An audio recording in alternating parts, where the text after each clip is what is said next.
খুবই কম বাজেটের মধ্যে একটি স্ক্যানার এবং এই স্ক্যানারে কী কী ফিচার থাকছে, এটা কোথা থেকে কিনতে পারবেন এবং কিভাবে ব্যবহার করবেন বিস্তারিত সব কিছু থাকছে আজকের ভিডিওতে। আসলে এরকম বাজেটের মধ্যে স্ক্যানারে এটাতে যে ফিচার দেওয়া হয়েছে, এরকম ফিচার মোটামুটি দেখাই যায় না বললেই চলে। তো এখানে কি কি ফিচার আসলে আমরা পাবো এবং কিভাবে এটাকে ব্যবহার করতে হবে, এটার দাম আসলে কত, এসব বিস্তারিত বিষয় আজকের ভিডিওতে জেনে নিতে পারবো। তো চলুন শুরু করি আমাদের আজকের ভিডিওটি।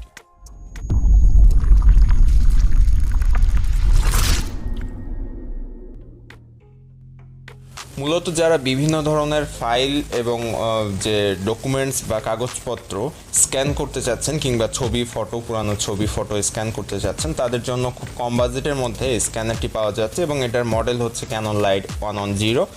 তো এই বাজেটের মধ্যে এরকম একটি স্ক্যানার বলা যায় মোটামুটি খুবই ভালো।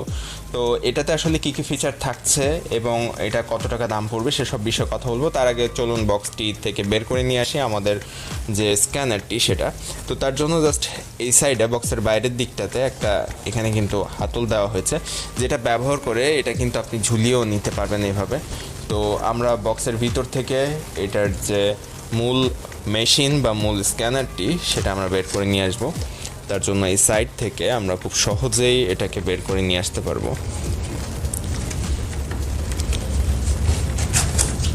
মোটামুটি ভালোভাবে এটা আটকানো আছে এবং বক্স কন্টেন্ট হিসাবে কী কী দেওয়া হয়েছে সেটাও আমরা দেখব। তো ফার্স্টে আমরা পেয়েছি একটি এখানে কেবল দেওয়া হয়েছে, যে কেবলটি দিয়ে আমরা মূলত এটাকে কানেক্ট করতে পারবো আমাদের কম্পিউটারের সাথে।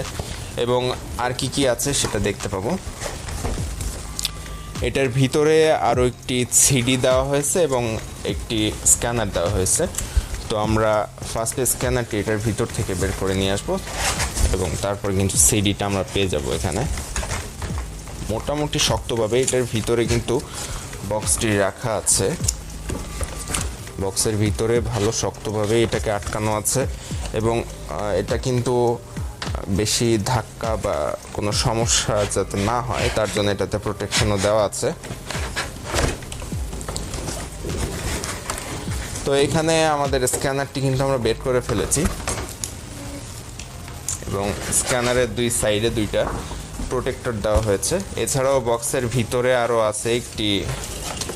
তো আমাদের বক্সটা আমরা এখন সাইডে রেখে দেবো, বক্সের আর কোনো কাজ নাই। তো বক্সে জাস্ট এই স্ক্যানার সম্পর্কে বিস্তারিত তথ্য এবং এটার ফিচারগুলো লেখা ছিল, এছাড়া আর তেমন কিছু বক্সে ছিল না। তো বক্সটি আমরা এক সাইডে রেখে দিলাম এবং আমাদের যে স্ক্যানারটি, সেই স্ক্যানারটি আসলে বক্সের ভিতরে এতটা শক্তভাবে আটকানো ছিল যে বের করার সময় মোটামুটি ভালোই হ্যাসেল করতে হয়েছে। তো এটা জাস্ট বক্সের ভিতরে এভাবেই ছিল। এখানে দেখতে পাচ্ছেন আমাদের যে স্ক্যানারটি এবং এই দুই সাইডে কিন্তু এটার একটা প্রোটেক্টর দেওয়া হয়েছে যাতে কোনো ধাক্কা বা কোনো সমস্যা যাতে না হয় এটাতে ধাক্কার সময়। এবং আমরা জাস্ট এটা খুলে ফেলি, এটা রাখার প্রয়োজন নেই, আমাদের দরকার আমাদের স্ক্যানারটি। তো এটা খুলে দিলাম এবং ক্যাননের এই স্ক্যানারটি কিন্তু এই বাজেটের মধ্যে বলা যায় যে এই বাজেটের মধ্যে মোটামুটি এটার ফিচারগুলো অনেক ভালো দেওয়া হয়েছে। তো এখানে একটি সিডি দেওয়া আছে এটার সাথে। এই সিডিটাতে স্ক্যানারের যে ফাইলগুলো সেগুলো এখানে দেওয়া আছে, এগুলো কম্পিউটারে মূলত ইনস্টল করতে হবে এখান থেকে। তো এই সিডিটা এটার সাথে দেওয়া হয়েছে। এছাড়া এটার ফাইলগুলো কিন্তু অনলাইনে পাওয়া যায়, চাইলে আপনারা ডাউনলোড করে নিতে পারবেন। তো এখানে একটা সিডি আছে, একটি কেবল আছে এবং এই স্ক্যানারটির একটা ভালো দিক হচ্ছে যে এটাতে একটা কেবলেই সব কিছু কন্ট্রোল করতে পারবেন, অর্থাৎ এটা চালানোর জন্য আলাদাভাবে কোনো পাওয়ার কেবল লাগবে না। জাস্ট এইটা আপনি কম্পিউটারের সাথে কানেক্ট করে দিলে এটা দিয়ে স্ক্যান করতে পারবেন, আবার এটা দিয়েই এটার পাওয়ার চলে আসবে। জাস্ট একটা কেবলেই কিন্তু এটা পাওয়ার কেবল এবং স্ক্যানারের যে কানেক্ট করতে হয় কম্পিউটারের সাথে, দুইটা কাজই পড়বে। তো এখানে একটা সিডি এবং একটা কেবল, সাথে স্ক্যানারের বাইরের দিকটাতে, উপরের দিকটাতে এখানে কিন্তু ক্যাননের একটা ব্র্যান্ডিং করা আছে, খেয়াল করলে দেখতে পাবেন এখানে ক্যাননের একটা ব্র্যান্ডিং করা আছে এবং এটার নিচে একটা লোগো দেওয়া আছে এখানে। এছাড়া আর তেমন কিছু এই সাইডে নাই। এখানে একটা লাইট এর লোগো আছে, জাস্ট এটার ব্র্যান্ডিং করা আছে এই জায়গাটায়। এই ছাড়া আর সামনের অংশে তেমন কিছু ছিল না। এবং এই সাইডটাতে এখানে কিন্তু এইটার যে মডেল নাম্বার, সিরিয়াল নাম্বার সেটা এখানে দেওয়া আছে। আর এইখানে জাস্ট এই কেবলটা লাগানোর জন্য একটা পোর্ট দেওয়া হয়েছে এখানে।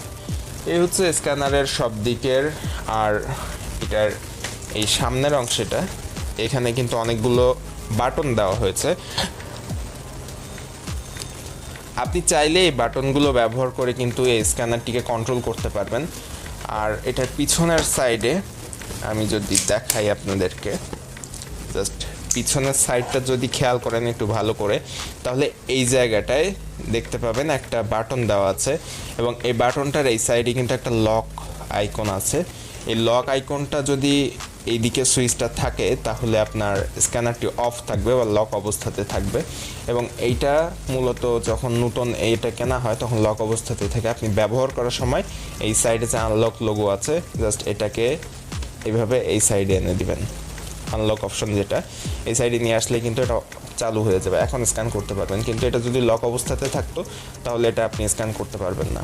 তো এই হচ্ছে এটার মূলত ফিচার। আর পিছন দিকে তেমন কোনো কিছু নাই। এখানে ওয়ারেন্টির একটা কার্ড লাগানো আছে, এবং এখানে কয়েকটা স্ট্যান্ড দেওয়া আছে। এছাড়া আর তেমন কিছু নাই এই সাইডে। তো এটা সুইচগুলোর মধ্যে এখানে আছে just PDF, auto scan, copy, email, এইগুলো ছাড়া এখানে আর কিছু নাই। সুইচগুলো যদি খেয়াল করেন দেখতে পাবেন এখানে কয়েকটা সুইচ দেওয়া হয়েছে, এবং এটার ডিজাইন কিন্তু যথেষ্ট প্রিমিয়াম কোয়ালিটির ডিজাইন করা হয়েছে। আর এটার ভিতরের অংশটা যদি এখন খুলে দেখাই তাহলে বুঝতে পারবেন। এই যে ভিতরের অংশটা কিন্তু উপরের দিকটাতে একটা হোয়াইট কালারের একটা বোর্ড দেওয়া হয়েছে। এটা সাধারণত সব স্ক্যানারেই থাকে, উপরে একটা হোয়াইট কালারের বোর্ড, এবং নিচে এখানে মূলত স্ক্যানারের যে বোর্ডটা সেটা এইখানে কোনো একটা ফাইল রেখে বা কোনো কাগজপত্র রেখে এটা এইভাবে আটকে দিবেন। এবং এই যে কেবলটা দেওয়া হয়েছে, কেবলটা এই সাইডে লাগানোর অপশন দেওয়া আছে। এই যে এই সাইডে জাস্ট এইখানে একটা পোর্ট দেওয়া আছে। এখানে এই পোর্টে এই কেবলটা লাগাতে হবে। আমি দেখিয়ে দিচ্ছি সব কিছুই। তো এই পোর্টে এই কেবলটা লাগাতে হবে, এবং অপর প্রান্ত ইউএসবি যে কেবলটা, ইউএসবি পোর্টের অংশটা আপনাকে কম্পিউটারের সাথে কানেক্ট করতে হবে, এবং তারপরেই কিন্তু স্ক্যান করতে পারবেন এখন। এবং উইন্ডোজ 10 যদি থাকে আপনার কম্পিউটারে, তাহলে এইখানের যে সফটওয়্যারের সিডিটা, এই সিডিটা আপনার কোনো কাজে আসবে না। আপনি আপনার কম্পিউটারের যে বিল্ট ইন স্ক্যানার অপশনটা আছে ওখান থেকে আপনি স্ক্যান করে নিতে পারবেন। তো এই পোর্টটা জাস্ট এখানে কেবলটা এভাবে লাগিয়ে দিবেন, নর্মালি ফোনের কেবলের মতোই লাগিয়ে দিবেন এইভাবে। এবং এটা লাগানোর পরে এর আরেক সাইডের এখানে খেয়াল করলে দেখতে পাবেন এইখানে কিন্তু একটা ইউএসবি পোর্ট আছে। এই ইউএসবি পোর্টটা আপনার কম্পিউটারের সাথে কানেক্ট করে দিলেই স্ক্যানারটি চালু হয়ে যাবে। এবং স্ক্যানার চালু করার পরে জাস্ট এই কেবলটা কম্পিউটারে লাগানোর পর আপনি কম্পিউটারের স্টার্ট বাটনে যাবেন। স্টার্ট বাটনে যাওয়ার পর ওখান থেকে আপনি স্ক্যান অ্যান্ড ইমেল যে অপশনটা, স্ক্যান অ্যান্ড ফ্যাক্স যে অপশনটা থাকে, ওই অপশনের উপর ক্লিক করে জাস্ট ওখান থেকে স্ক্যান করে নিতে পারবেন খুব সহজে। অথবা আপনি এখানের যে বাটনগুলো আছে, আপনি যদি এত হ্যাসেলের মধ্যে যেতে না চান, এখানে অটো স্ক্যান বলে যে বাটনটা আছে, এই অটো স্ক্যান বাটনের উপর আপনি প্রেস করলেই কিন্তু আপনার স্ক্যান শুরু হয়ে যাবে। তো আপনি জাস্ট কানেক্ট করে এটার সফটওয়্যারটা অবশ্যই আপনাকে ইনস্টল করতে হবে তার জন্য। তো এই সিডি থেকে আপনি এইটার সফটওয়্যারটা ইনস্টল করবেন, এখান থেকে সিডি থেকে ইনস্টল করার পর এখান থেকে অটো স্ক্যানের ওপর ক্লিক করার সাথে সাথে আপনার কম্পিউটার অটোমেটিক স্ক্যান শুরু হয়ে যাবে। তো এটার মূল কাজ হচ্ছে ফার্স্টে এটার মধ্যে একটা কাগজপত্র বা কোনো ছবি এটার মধ্যে দিয়ে দিবেন, দেওয়ার পর এটা আটকে দিবেন। তারপরে আপনি এটার কেবলটা এটার সাথে কানেক্ট করবেন। কেবলের যে ইউএসবি অংশটা আছে এটা আপনার কম্পিউটারে কানেক্ট করবেন, এবং কম্পিউটারে কানেক্ট করার পরে আপনি এই যে সিডিটা আছে, সিডিটার যে ফাইলগুলো বা ড্রাইভগুলো আছে এগুলো আপনার কম্পিউটারে ইনস্টল করে নেবেন। ইনস্টল করার পরে আপনি অটো স্ক্যানের উপর প্রেস করলে অটোমেটিক আপনার এখান থেকে স্ক্যান হয়ে যে ফাইলটা বা কাগজপত্র অথবা ছবি থাকবে সেটা আপনার কম্পিউটারে চলে যাবে খুব সহজে, এবং সেখান থেকে আপনি ওটা ব্যবহার করতে পারবেন। এখন এই স্ক্যানারের দামের বিষয়টা আসা যাক। এটা বর্তমানে মার্কেট প্রাইস হচ্ছে 3.5 থেকে 4,000 টাকার মধ্যে। দোকান ভেদে এটার দাম নির্ভর করে। তো এটার 3.5 থেকে 4,000 টাকা হওয়ার কারণ দোকান ভিত্তিক, অর্থাৎ দোকান ভেদে এটার দাম চেঞ্জ হতে পারে। তো কোনো দোকানে এটা 3,500 টাকায় পেয়ে যাবেন, কোথাও বা 4,000 টাকার মতো পাবেন। তো আপনারা চাইলে এটা কিন্তু অনলাইন মার্কেট থেকেও পারচেস করতে পারেন, যে কোনো অনলাইন মার্কেটে মোটামুটি পাওয়া যায়। ক্যানন লাইড 110 লিখে সার্চ করলে আপনি যে কোনো অনলাইন মার্কেটে এটা পেয়ে যাবেন। এবং এটার কোয়ালিটি এই বাজেটের মধ্যে যে স্ক্যানারগুলো আছে এই স্ক্যানারগুলোর মধ্যে আমার কাছে মোটামুটি ভালো লেগেছে। আমি এটা ইউজ করেছি কয়েকদিন এবং যথেষ্ট ভালো মনে হয়েছে আমার কাছে এটা। সো আপনাদের যদি বাজেট 3 থেকে 3.5-এর মধ্যে থাকে কিংবা 4-এর মতো হয়ে থাকে তাহলে আপনারা কিন্তু এটা কিনতে পারেন। এবং এইটার যে পারচেস লিঙ্ক আমি ডেসক্রিপশনে দেওয়ার চেষ্টা করব।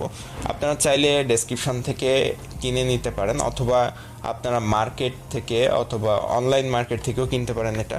তো ভিডিওটি যদি ভালো লাগে এবং আমাদের এই চ্যানেলটির আরও অনেক এরকম ইন্টারেস্টিং গ্যাজেট রিভিউ এবং আনবক্সিং ভিডিও আছে, সেগুলো দেখে নিতে পারেন। আর এই ভিডিওটি ভালো লাগলে ভিডিওতে একটা লাইক দিবেন আর চ্যানেলটি সাবস্ক্রাইব করবেন। অবশ্যই কমেন্টে আপনার মতামত